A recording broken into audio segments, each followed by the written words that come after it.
guys, welcome to ITR Live. I'm your host, Chris Hagano, and welcome back to another fun-filled, action-packed episode of Iowa's most challenging conservative podcast.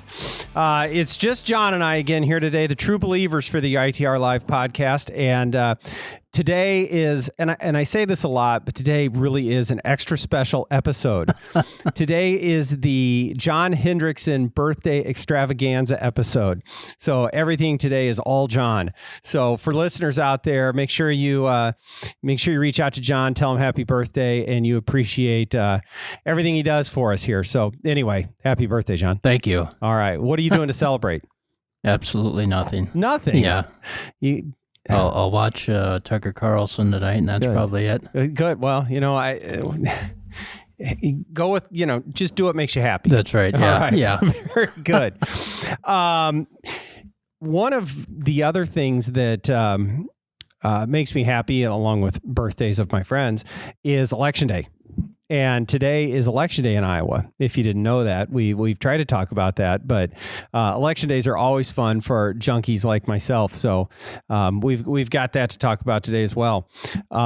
Unfortunately, you don't get to vote, I don't think. No, I don't have any races, no. Well, we actually put a lot of research into this, or I didn't. I have people do that. But I know that on ITR Foundation has an article from, I guess it's been about a week ago now, but over half of Iowans live in a jurisdiction that has an election on the ballot today. Yes. Yeah. So, and there are 3 dates in the year where special elections, these are local financial decisions that can be placed on the ballot. So March 7th, as the first Tuesday in March, we have those. Typically, they're bond referendums. Schools can have things on the ballot for revenue purpose and things like that. So anyway, that's on the ballot. So if you live in one of those, hopefully you're aware of that and make sure you get out and vote. So I got to vote today. I got to vote in the Urbandale election. Yeah, I was pretty excited. That's a big issue they're considering. Yeah, it is. And we've talked about it a little bit. And the biggest takeaway of all that, John, is people just aren't aware. That's right. And these are major decisions that are being made that have serious implications for the future of a community, or just the amount you pay in property taxes. That's right. So, mine in Urbandale is a $43 million bond referendum for the construction of a new community recreation center. So, and I've obviously talked to a lot of people, and in other jurisdictions, some of these projects are absolutely legitimate. And I don't feel that same way about Urbandale's, obviously, but we're not anti necessarily whatever happens to be on your local ballot, but we want people, if nothing else, to be aware of them, right? Yes. Yeah. Yeah. So, especially when so many people are concerned about property taxes, they have to. Right. These, as you said, these projects have impacts on their bill. Right. And some of these with, for example, some of the school stuff is simply language to ratify the district's use of the money that they already have. So a yes or a no vote doesn't necessarily impact what you'd pay in property taxes on some of those. But the local, the city and county bond referendums absolutely do. You are authorizing them to go bond, and that they will raise your property taxes to service the debt. And John, we were having a conversation about this morning in the pre-production meeting about, again, we're not anti every project. I think we're of one mind that it should be more difficult for governments to go into debt. I mean, I think we generally don't care for that, but some of these projects are more legitimate than others. And some of them are what I think you would classically consider essential functions of government. Yes. Yeah, that's absolutely right. And as we were talking this morning, I mean, there are examples of some good projects that are. Sorry, I had to get it open. I need a drink, and I was gonna just edit that out, and then you started laughing, and so now we just have to own it again. Yeah, I need a Dr. Pepper Zero. It's just how I'm gonna get through. But it's your birthday, so happy birthday from the good folks at Dr. Pepper. That's a good product. It's fantastic. But there are projects, legitimate projects that are needed at the local level. And sometimes a lot of times that has to come from property taxes because that is the prime source of local government funding. And so, for example, as we were talking about this morning, maybe there's a need for a new law enforcement center because as I was sharing and before I moved up here in the community I lived in, the county, the sheriff's office was very small. And so the county was paying a ton of money to outsource their prisoners to other counties, and so you needed a law enforcement, and of course that's the first function of government is to provide public safety. So, but and if I, some of these other local issues such as the one in Urbandale, is that that's when we need to ask a question: is that a priority of government? Is this a necessity? Or is this something that the private sector can handle, or if there's such a demand for such an enormous rec facility, why can't a private developer do that? That's right, and that's been one of the criticisms of the Urbandale project is you have multiple private facilities. I think it's about maybe less than 10 minutes drive from this proposed location to a YMCA, which is by its nature designed to provide community recreation for citizens. You talked about public safety centers. The city of Granger has one of those on the ballot today.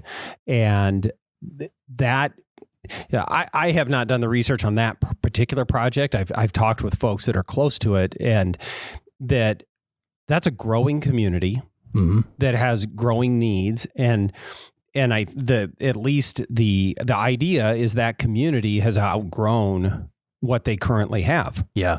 And I don't know what they currently have, but that makes more sense to me. And that would be something that if I were a local government official, assuming I supported that and thought that all the dollars lined up, I would have a whole lot more confidence taking that to my voters and saying, we really need this because of what's going on in our community. It's one of the criticisms I think of other projects is that this draw to build something that's new and shiny, that's an amenity. Yes. You hear that term thrown out a lot among local governments is we need amenities for our citizens. And I guess I just reject the idea that it's up to the property taxpayers to provide these large scale, quote unquote, amenities. Yeah. When there certainly is a market for that. And you have seen a lot of private dollars, even in some cases, public-private partnerships going into that. And I'm not necessarily signing off on all those, but if there's a market need for something, a private sector can provide that. That's right. Yeah. And I think there's a lot of pressure being put on communities from the economic development standpoint. This idea, if you build it, they will come. And so there's a whole side of the economic development coin that basically says that you have to have parks and trails and all these things, and you have to have water parks and rec facilities, and that sort of enhances the quality of life of a community. And there's probably an argument that stuff does have a role to play, but the problem is should government be doing that? Is that a priority for government?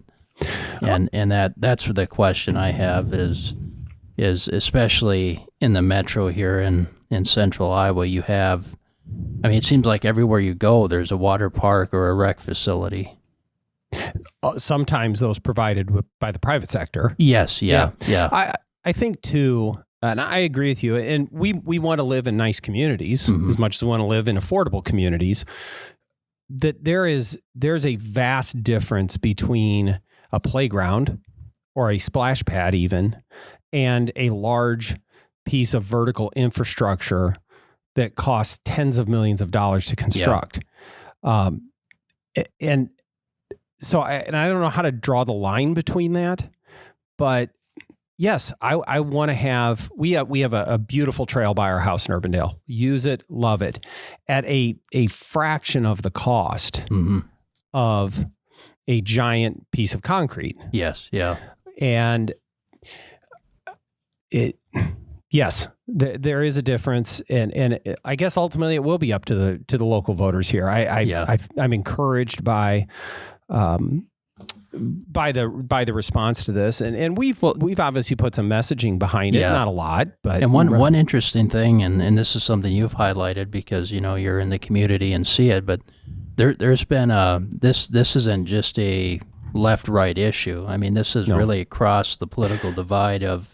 You have Democrats and Republicans, liberals and conservatives concerned about this issue. And so I think there's at least from the Urbandale question that's on the ballot today, there's you see citizens engaged in this at least. That has probably been the most encouraging thing. And that's kind of a direction I wanted to go with the conversation, John, is that it is nonpartisan and frankly, not even ideological. It's not even necessarily a, smaller government, smaller tax versus bigger government, bigger tax. It's citizens that have come together and make a decision on this. I've heard anecdotally from other folks in Urbandale, the folks who are very outwardly, vocally progressive.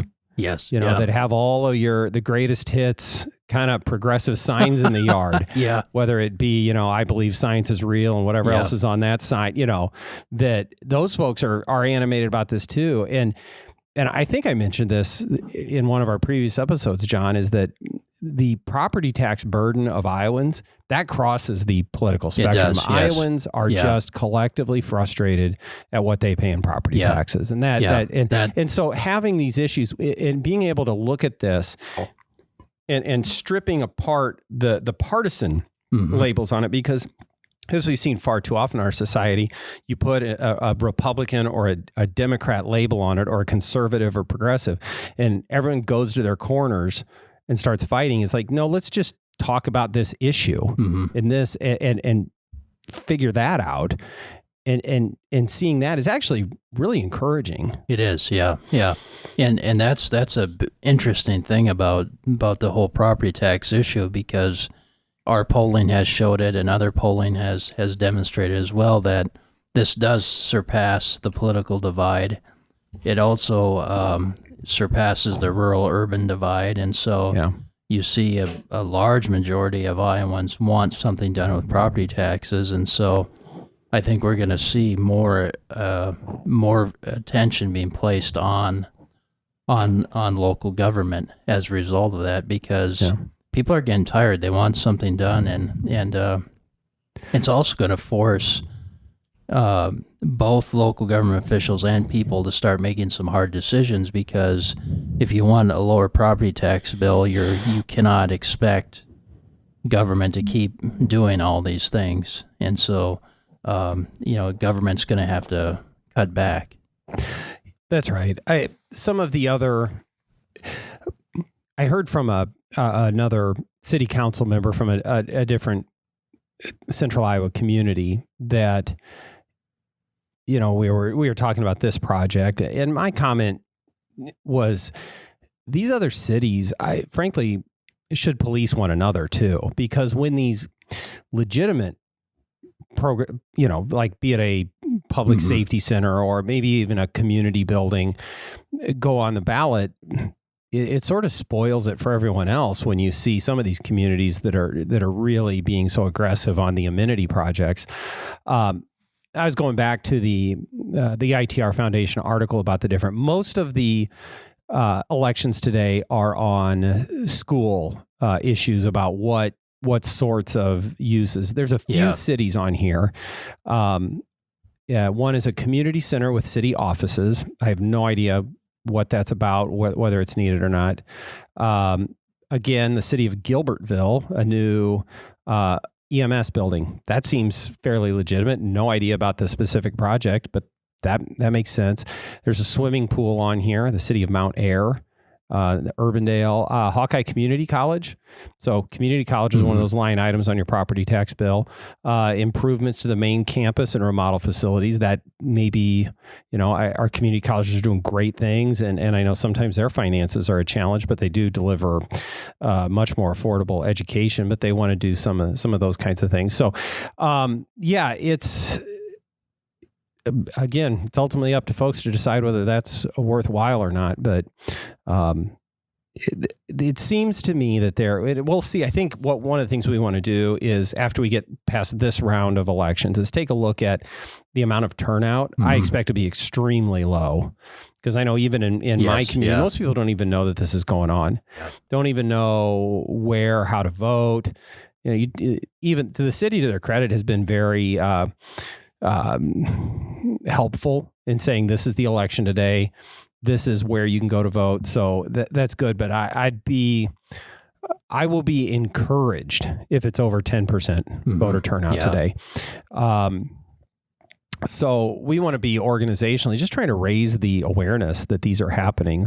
But from a public policy standpoint, I have long believed that these sorts of elections should only be held on a general election date. Yes. Yeah. Where Iowans are conditioned to vote in November with everything else, you get more voter participation.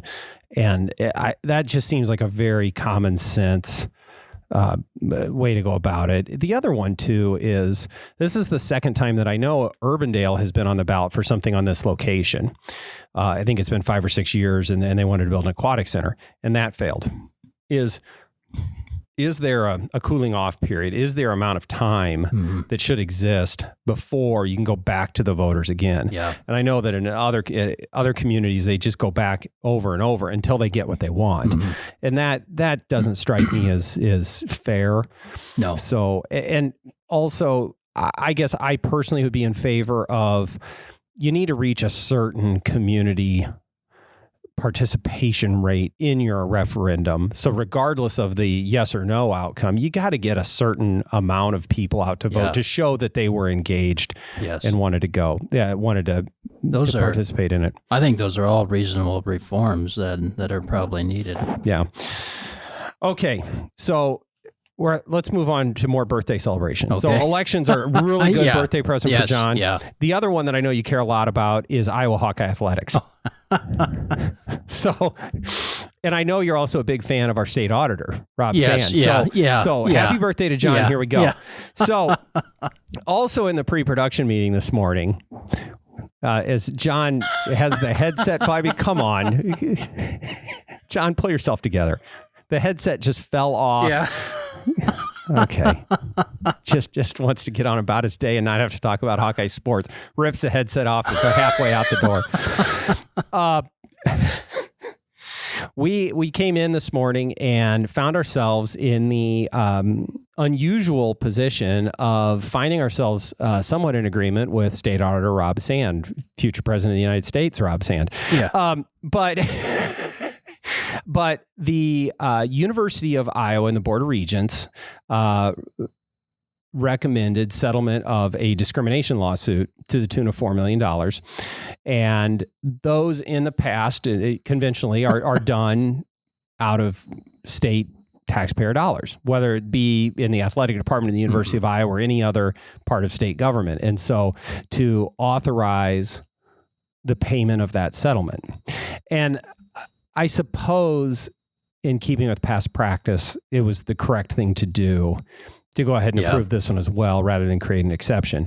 Now, where I don't expect you to render an opinion is on State Auditor Rob Sand saying he's not going to vote for it until they fire the athletic director, Gary Barta, which would really make a lot of Hawkeye fans happy, apparently. But I just, it's an interesting thing that I kind of wish we had Chris here today, because I know he would have opinions on that as the other Hawkeye fan. But it's an unfortunate use of taxpayer dollars. It is, it reminded me when we were in our pre-production meeting and we were, we were in agreement of agreeing with the auditor on this. Yeah. That I can't remember who the band was because I'm terrible with music, but that song, "It's the End of the World."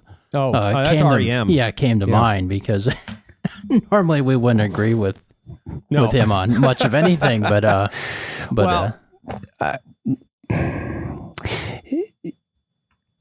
like I said, I think for this, once that decision has been made by the Board of Regents to settle, I think the state should approve it. However, I know that Hawkeye football head coach Kirk Ferentz was pretty unhappy. Yes, yeah. And made it very clear he's unhappy about it because he wanted to litigate this. Mm-hmm. He was convinced that him and his staff would be exonerated through this. And look, the lawyer in me knows that we try and settle these things to get it behind us and eliminate the risk of a bigger verdict down the road. But I can understand his frustration as well. And so I think his frustration is a little bit more with the Board of Regents and their decision to move forward with the settlement. But anyway, I can't quite get all the way there of celebrating this day, but he's asking the hard questions, and I think that's appropriate in this situation. So anyway, there's more birthday fun for you, John.